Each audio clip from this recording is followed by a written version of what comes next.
السلام علیکم اسٹوڈنٹس، جیسا کہ آپ لوگ جانتے ہیں کہ ہم لوگوں نے لاسٹ لیکچر میں سورہ بقرہ کی آیت نمبر 1 تا 7 دیکھی تھی۔ آج ہم نے جو سلیبس سٹارٹ کرنا ہے اپنا وہ 8ویں آیت سے ہے۔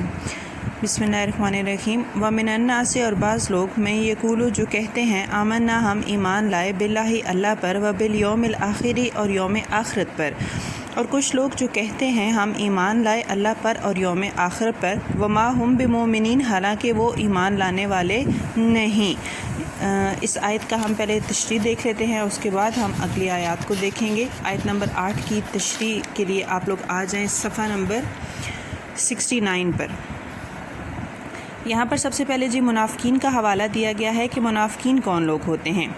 کہتے ہیں پہلے مومنین کا ذکر کیا گیا، یعنی جو پہلی 5 آیات تھیں ان میں، پھر اس سے اگلی جو 2 آیات تھیں ان میں کفار کا، اور اب ان آیات میں یعنی آیت نمبر 8 تا 20 تک جو ہیں ایک تیسرے گروہ کا احوال بیان کیا گیا ہے، اور اس گروہ کو کیا کہا جاتا ہے؟ منافقین۔ یہ لوگ زبان سے دعویٰ ایمان لانے کا کرتے تھے جبکہ دل میں کفر چھپائے ہوئے تھے۔ ان میں سے کچھ ایسے کمزور دل کے لوگ تھے جو ہوا کے رخ کے ساتھ بدلتے رہتے تھے۔ کفار اور اہل ایمان میں سے جس وقت جس کا پلڑا بھاری دیکھتے دل سے ادھر کو ہو جاتے، پھر جیسے صورتحال بدلتی ان کے دل کی کیفیت بھی بدل جاتی، یعنی کبھی ایمان لے آتے اور کبھی کفر کی طرف پلٹ جاتے، تاہم زبان سے اقرار مومن ہونے کا ہی کرتے تھے۔ عبداللہ بن ابی سلول انصار مدینہ کے قبیلہ خزرج سے تھا، لیکن اوس اور خزرج دونوں اسے اپنا سردار مانتے تھے۔ انصار کے اسلام قبول کرنے سے پہلے یہ دونوں قبیلے سے اپنا بادشاہ بنانے کی تیاری کر رہے تھے۔ انصار کے قبول اسلام، مومنین کی مدینہ کو ہجرت کے بعد وہاں ریاست کے قیام اور رسول کریم کی اس ریاست کے سربراہ بننے کے بعد عبداللہ بن ابی کی امیدوں پر پانی پھر گیا۔ غزوہ بدر میں مسلمانوں کو فتح ہوئی تو عبداللہ بن ابی نے گھبرا کر اوپر سے اسلام قبول کر لیا، لیکن در پردہ وہ اوس اور خزرج میں سے اس کے پیروکار مسلمانوں کے خلاف سازشیں کرنے میں مصروف رہے۔ پیروکار ماننے والے منافقین کا دوسرا گروہ وہ تھا جس کے سرغنے علماء یہود تھے۔ سرغنے ہوتے ہیں سردار۔ یہ تو تھا منافقین کا تعارف۔ اب آیت نمبر 8 کی ہم تشریح دیکھتے ہیں۔ وَمِنَ النَّاسِ اور بعض لوگ، اس سے مراد رئیس المنافقین عبداللہ بن ابی بن سلول اور اس کا گروہ ہیں، یا مدینہ اور اس کے گرد و نواح میں آباد یہود ہیں، یا دونوں ہی مراد ہیں۔ ان منافقین کے بارے میں بتایا گیا ہے کہ یہ دعویٰ کرتے ہیں کہ ہم اللہ پر اور آخرت پر ایمان لائے ہوئے ہیں، حالانکہ وہ ایمان لانے والے نہیں۔ اگر بعض لوگ سے مراد یہود ہوں تو ان کا صرف اللہ پر اور آخرت پر ایمان رکھنے کا دعویٰ کرنا اور قرآن مجید تمام کتب سماویہ یعنی آسمانی کتب، ملائکہ اور رسول کریم پر ایمان لانے کا ذکر نہ کرنا قابل فہم ہے۔ اور یہود ان تینوں پر ایمان لانے کا تو اقرار ہی نہیں کرتے تھے، وہ کہتے تھے کہ ہم بھی اللہ اور آخرت پر ایمان رکھتے ہیں، صرف مسلمان ہی ایمان والے نہیں ہیں۔ ان کے بارے میں بتا دیا گیا ہے کہ یہ ہرگز ایمان نہیں رکھتے۔ سورہ بقرہ میں آگے جا کر ان کی بے ایمانی کی تفصیلات بیان کی گئی ہیں۔ اللہ تعالیٰ کے ساتھ شریک ٹھہراتے تھے، اور ان کا عقیدہ آخرت بھی فاسد تھا، یعنی جھوٹا تھا۔ اگر بعض لوگ سے مراد عبداللہ بن ابی کا گروہ ہے تو اس صورت میں مفہوم اس طرح ہوگا کہ ایمان کی تمام جزیات کی بجائے صرف 2 کا ذکر کر دیا گیا۔ جزیات چھوٹے چھوٹے حصے جو اہم ترین ہیں، یعنی اللہ اور آخرت پر ایمان۔ اس آیت میں صاف طور پر بتا دیا گیا ہے کہ منافقین ایمان والے نہیں ہیں، یہ صرف زبان سے کہتے ہیں کہ ایمان لے آئے ہیں، ان کے دل ایمان سے خالی ہیں۔ ایمان کے لیے اقرار باللسان کے ساتھ تصدیق بالقلب ضروری ہے۔ اقرار باللسان یعنی زبان سے اقرار، اور تصدیق بالقلب یخادعون اللہ، وہ دھوکہ دینا چاہتے ہیں اللہ کو، والذین اور جو آمنوا ایمان لائے، وہ دھوکہ دینا چاہتے ہیں اللہ کو اور ان کو جو ایمان لائے۔ وما حالانکہ نہیں، یخدعون دھوکہ دیتے ہیں، اللہ سوائے انفسہم اپنے نفس کے، وما یشعرون اور نہیں شعور رکھتے وہ، حالانکہ وہ اپنے سوا کسی کو دھوکہ نہیں دے رہے مگر وہ شعور نہیں رکھتے۔ آیت نمبر 9 کی تشریح دیکھتے ہیں۔ کہتے ہیں یہ دل میں کفر رکھنے اور زبان سے ایمان کا جھوٹا دعویٰ کرنے والے منافقین اللہ کو اور ایمان والوں کو دھوکہ دینا چاہتے ہیں۔ اس بارے میں کئی اقوال ملتے ہیں۔ کہتے ہیں منافقین اللہ کو اور ایمان والوں کو، جبکہ اللہ اور ایمان والے منافقین کو دھوکہ دیتے ہیں۔ منافقین کا دھوکہ دینا تو واضح ہے، وہ باطنی طور پر کافر ہیں لیکن ظاہر اسلام کر رہے ہیں تاکہ مسلمانوں کے قطعی غلبے کی صورت میں قتل ہونے اور قیدی بننے وغیرہ کی ذلت سے بچ جائیں۔ اللہ اور اہل ایمان کی طرف سے اس طرح ان پر اہل ایمان کی حیثیت سے شرعی احکام جاری کیے جاتے ہیں، ان سے توقع کی جاتی ہے کہ وہ اللہ کے احکام بجا لائیں گے۔ بظاہر دھوکہ کھانا یعنی دھوکہ دینے والے کے جھوٹے دعووں کو نہ جھٹلانا، اس پر اس کی اصلیت ظاہر نہ کرنا جبکہ اس کی اصلیت کا انکشاف ہو چکا ہو۔ انکشاف ہوتا ہے راز کھلنا۔ یہ بھی دھوکہ دینے کے مترادف ہے، یعنی دھوکہ دینے کے برابر ہے۔ قرآن حکیم میں اگرچہ متعدد مقامات پر منافقین کی اصلیت ظاہر کر کے انہیں وعیدیں سنائی گئی ہیں، لیکن اس گروہ کے افراد کو متعین کر کے بھی کبھی کسی کو سزا نہیں دی گئی، بلکہ ہمیشہ ان سے نرمی کا برتاؤ کیا گیا۔ جس سے ان کی سازشیں بڑھتی گئیں، وہ سمجھتے تھے کہ اللہ اور اہل ایمان سے ان کی اصلیت چھپی ہوئی ہے۔ دوسرا ہے یخدعون کے معنی میں ہے دھوکہ دینے کے فعل صرف منافقین کی طرف سے، اور اللہ اور اہل ایمان کا اس فعل میں اشتراک نہیں ہے، یعنی حصہ داری نہیں ہے، کیونکہ اللہ تعالیٰ اور مومنین کی طرف سے دھوکہ دینے کا فعل ناقابل تصور ہے۔ وہ دھوکہ دیتے ہیں کہ معنی میں بھی ہے، تو یہ بھی سوال اٹھتا ہے کہ منافقین اللہ کو کیسے دھوکہ دے سکتے ہیں، کیونکہ دھوکے کی اصل تو باطن یا دل میں بات کو چھپانا ہے، جبکہ اللہ تعالیٰ تو دلوں کی باتوں کا خوب علم رکھتا ہے۔ اس سوال کا جواب دو طرح سے دیا گیا ہے کہ یخادعون اللہ، اس میں یخادعون رسول اللہ ہے اور لفظ رسول کو حذف کر دیا گیا ہے، یعنی مٹا دیا گیا ہے، یعنی وہ رسول اللہ اور اہل ایمان کو دھوکہ دیتے ہیں، وہ اپنے پندار اور اپنے زوم میں اللہ تعالیٰ کو دھوکہ دیتے ہیں۔ پندار تکبر اور زوم ہوتا ہے غرور۔ وما یخدعون الا انفسهم، یعنی منافقین اپنے زوم میں مطلب غرور میں تو اللہ تعالیٰ کو اور اہل ایمان کو دھوکہ دیتے ہیں اور سمجھتے ہیں کہ اس طرح وہ اپنے آپ کو ان نقصانات سے بچانے میں کامیاب ہو گئے ہیں جو علانیہ کفر اختیار کرنے سے انہیں پہنچ سکتے تھے، لیکن در حقیقت وہ اپنے آپ کو ہی دھوکہ دیتے ہیں۔ ان کے مخفی کفر کا وبال ان پر پڑ کے رہے گا، وبال عذاب۔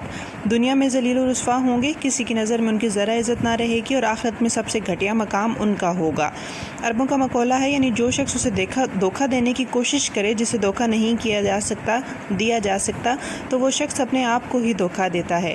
اللہ تعالیٰ تو دلوں کے بھیدوں کو جانتا ہے، جو اسے دھوکہ دینے کی کوشش کرے گا وہ یقیناً صرف اپنے آپ کو ہی دھوکہ دے گا۔ اور آخری بات جو اس آیت میں بیان کی گئی وہ تھی وما یشعرون، یعنی وہ شعور نہیں رکھتے۔ تو منافقین کے بارے میں بتایا گیا ہے کہ وہ شعور نہیں رکھتے، اپنی دانست میں تو انہوں نے بہت ہوشیاری اور چالاکی سے کام لیا تھا۔ دانست، سمجھ، شعور، یا مسلمانوں کی جیت ہو یا کفار کی، ہر دو صورت میں وہ فائدے میں رہیں اور نقصان سے بچ جائیں، لیکن حقیقت میں وہ خود کو نقصان پہنچا رہے تھے۔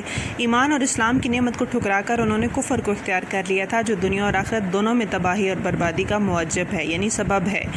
منافقت وہ کرتا ہے جو باطن میں نہایت بودا، کمزور اور بزدل ہوتا ہے۔ بودا مطلب کم ہمت، جس میں حق کا ساتھ دینے کا حوصلہ نہیں ہوتا۔ ایسے شخص سے کسی کی نظر میں عزت و وقت نہیں ہوتی، بلکہ وہ خود اپنی نظروں سے بھی گر جاتا ہے۔ اگر کسی شخص کو ان باتوں کا شعور ہو تو وہ کبھی منافقت نہ کرے۔ فی میں قلوبہم، ان کے دل، مرضن، روگ، یعنی ان کے دلوں میں ایک روگ تھا۔ فزادہم، پس بڑھایا ان کو، اللہ نے مرضن، روگ کو، اور اللہ نے ان کا روگ اور بھی بڑھایا۔ بالہم، اور ان کے لیے، عذاب، سزا، علیم، دردناک، اور ان کے لیے دردناک عذاب ہے۔ بما، اس وجہ سے، کانوں کہ وہ تھے یکذبون، جھوٹ بولا کرتے۔ اور ان کے لیے دردناک عذاب کی وجہ کیوں ہے یہاں پر وجہ بتا دی گئی ہے کہ اس وجہ سے کہ وہ جھوٹ بولا کرتے تھے۔ آیت نمبر 10 کی تشریح ہے کہ منافقین کے دلوں میں مرض سے مراد کیا ہے؟ اس سے مراد ہے کفر و شرک، شک و شبہ، بے یقینی، اور دوسرا مطلب اس کا ہو سکتا ہے حسد۔ رسول کریم کی ذات اقدس ان کے درمیان موجود تھی، آیات الہیہ ان کے سامنے تھیں، کفر و شرک کو باطل ثابت کرنے اور ایمان پر آمادہ کرنے کے سارے ذرائع اور اسباب موجود تھے، لیکن انہوں نے منافقت اختیار کی۔ اہل ایمان سے جھوٹ بولتے کہ وہ ایمان لائے ہوئے ہیں۔ ان کے دلوں میں کفر و شرک کا روگ تھا، روگ یعنی بیماری، جس کی وجہ سے وہ حق کو قبول کرنے کی صلاحیت کھو بیٹھے تھے۔ یہ روگ ان کی دنیا پرستی اور دنیا کو آخرت پر ترجیح دینے کی وجہ سے پیدا ہوا۔ ان کے دلوں میں مسلمانوں سے حسد کا روگ بھی تھا۔ عبداللہ بن ابی اور اس کے ساتھی حسد کی اس آگ میں جل رہے تھے کہ مومنین کو پے بپے کامیابیاں کیوں حاصل ہو رہی ہیں، پے بپے یعنی مسلسل، اور اہل مدینہ پر سیادت حاصل کرنے کی جو خواہشات عبداللہ وغیرہ اپنے دل میں رکھتے تھے، سیادت یعنی سرداری، وہ ہمیشہ کے لیے تشنہ تکمیل رہتی دکھائی دے رہی تھیں، یعنی نامکمل یا ادھوری۔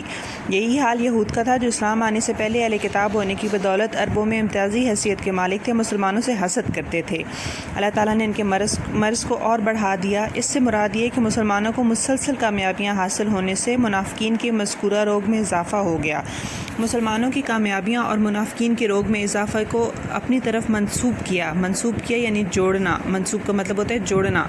اسے بد دعا کا مفہوم بھی لیا گیا ہے۔ اس مفہوم میں عبارت کا ترجمہ یوں ہوگا، پس اللہ ان کے روگ کو اور بڑھائے۔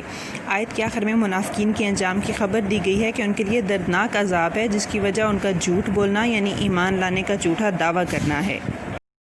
اعلیٰ خبردار انہم بے شک ہم المفسدون وہ فساد کرنے والے والاکن لا یشعرون لیکن وہ شعور نہیں رکھتے کہ خبردار بے شک وہی فساد کرنے والے ہیں لیکن وہ شعور نہیں رکھتے۔ وَإِذَا اور جب قیلا کہا گیا لہم ان سے آمنو ایمان لاؤ، اور جب ان سے کہا جاتا کہ ایمان لے آؤ، کما امن الناس جیسا کہ لوگ ایمان لائے، قالو کہا انہوں نے آنؤمن ہم ایمان لائیں، کما امن السفہاء جیسا کہ بے وقوف ایمان لے آئے، یعنی ان سے جب کہا گیا کہ ایمان لے آؤ جیسے لوگ ایمان لائے ہیں تو کہتے ہیں بلا ہم ویسا ایمان لائیں جیسا بے وقوف ایمان لائے ہیں۔ الا خبردار انہم بے شک وہ ہم السفہاء بے وقوف ہیں، ولکن لا یعلمون لیکن وہ جانتے نہیں۔ خبردار بے شک وہی بے وقوف ہیں لیکن وہ جانتے نہیں۔ ان منافقین نے ہدایت کے بدلے گمراہی خرید لی کیونکہ انہوں نے اللہ تعالیٰ کا اور مومنین کا مذاق اڑانے کی کوشش کی۔ یہاں منافقین کے جھوٹے دعوے کی کلئی کھول کر بتایا گیا ہے۔ کلئی کھولنا یعنی چھپا ہوا عیب ظاہر کرنا کہ یہی لوگ تو فساد برپا کرنے والے ہیں۔ یہ اہل ایمان کے لیے خبر ہے اور اس میں منافقین کے لیے تنبیہ اور سرزنش ہے۔ سرزنش کا مطلب ہوتا ہے ملامت کرنا یا برا بھلا کہنا۔ لا یشعرون سے مراد ہے کہ وہ انہیں شعور نہیں کہ ان کا یہ نبی کریم پر ان کا یہ جھوٹ نبی کریم پر ظاہر ہو جائے گا کہ وہ در پردہ فساد برپا کر رہے ہیں۔ در پردہ یعنی خفیہ طور پر۔ وہ سمجھ بوجھ سے بالکل ہی خالی ہیں اور ذرا عقل و بصیرت نہیں رکھتے۔ بصیرت شعور سمجھ کہ فساد اور اصلاح میں تمیز کر سکیں، اس لیے وہ ان کاموں کو اصلاح کے کام سمجھ رہے ہیں جو در حقیقت بڑے فساد کا باعث ہیں۔ اور جب ان سے یہ کہا جاتا کہ تم ایمان لے آؤ جیسے باقی لوگ ایمان لے آئے ہیں تو وہ ان کو بے وقوف کہتے تھے۔ وہ کہتے تھے کہ ہم بھی ایسے ایمان لے آئے جیسے وہ بے وقوف ایمان لے آئے ہیں، تو حالانکہ ایمان والے نہیں بلکہ وہ خود بے وقوف تھے جو اپنے لیے ہدایت کی بجائے گمراہی خرید رہے تھے اور اپنے نامہ اعمال میں نیکیوں کی بجائے کفر بھر رہے تھے۔ وَإِذَا اور جب لَقُوا الَّذِينَ وہ ملے ان لوگوں کو آمنوا جو ایمان لے آئے، قالوا تو وہ بولے آمنا ہم ایمان لے آئے۔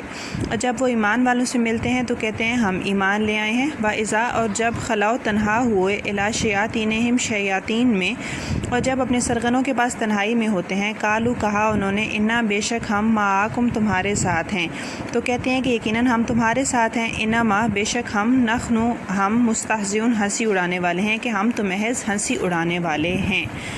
کہتے ہیں منافقین جب اہل ایمان سے ملتے تو جھوٹ بول کر انہیں یقین دلانے کی کوشش کرتے کہ ہم تو ایمان لائے ہوئے ہیں، اور جب اپنے سرغنوں یعنی سرداروں کے پاس تنہائی میں ہوتے یعنی اپنے شریر سرداروں کی ایسی مجلسوں میں ہوتے جہاں سچے مومنین میں سے کوئی بھی موجود نہ ہوتا تو انہیں یقین دلاتے کہ ہم تو تمہارے ساتھ ہیں۔ مسلمانوں کے سامنے ایمان لانے کا اظہار تو ہم ان کا مذاق اڑانے کے لیے کرتے ہیں۔ وہ دل سے تو اپنے سرغنوں کے ساتھ ہی تھے اور اپنی دانست یعنی سمجھ میں مسلمانوں کو بے وقوف بنا رہے تھے۔ یہ لوگ کمزور اور دنیا پرست تھے اور چاہتے تھے کہ ہر طرح کے نقصان سے محفوظ رہیں اور غلبہ کسی فریق کو بھی حاصل ہو، اس کے فوائد اور منافع سے وہ بھی بہرہ ور ہوں یعنی فائدہ اٹھائیں۔ اللہ یستہزئ ہنسی اڑاتا ہے بہم ان کی، ویمدہم اور ڈھیل دیتا ہے فی میں طغیانہم سرکشی یا مہون وہ بھٹکتے ہیں۔ اللہ ان کی ہنسی اڑاتا ہے اور انہیں ڈھیل دیے جاتا ہے کہ اپنی سرکشی میں پڑے بہک رہے ہیں۔ کہتے ہیں ذات الہیہ پاک و برتر ہے، وہ ہنسی اڑانے اور ٹھٹھا کرنے کے فعل سے بالا تر ہے۔ ٹھٹھا کرنے کا مطلب ہوتا ہے مذاق اڑانا۔ آیت میں جو فرمایا کہ اللہ ان کی ہنسی اڑاتا ہے تو اس کا مفہوم یہ ہے اللہ تعالیٰ نے یہ الفاظ صرف ان کی ڈانٹ ٹپٹ اور تنبیہ کے لیے استعمال کیے ہیں۔ ان کے کفر و شرک اور ان کی بدعمالیوں اور بد کرداریوں پر انہیں ملامت اور سرزنش کی گئی ہے۔ سرزنش کا مطلب یہ ہوتا ہے ڈانٹ ٹپٹ کرنا۔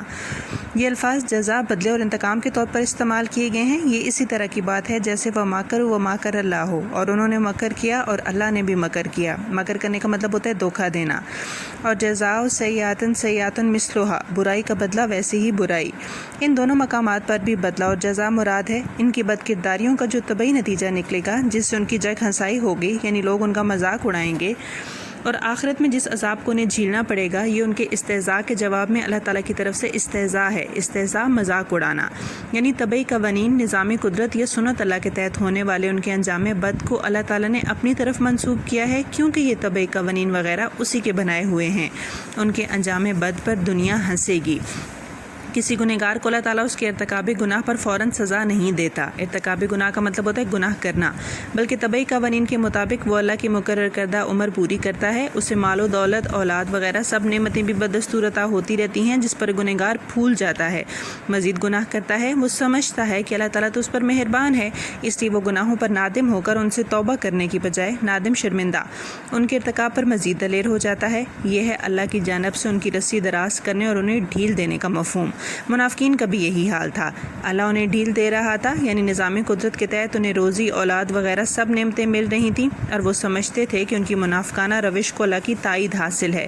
روش چال، انداز، اور تائید کا مطلب ہوتا ہے مدد، لہٰذا وہ گناہوں اور برائیوں کی دلدل میں دھنستے چلے گئے، اپنی اس سرکشی یعنی نافرمانی میں مست ہو گئے۔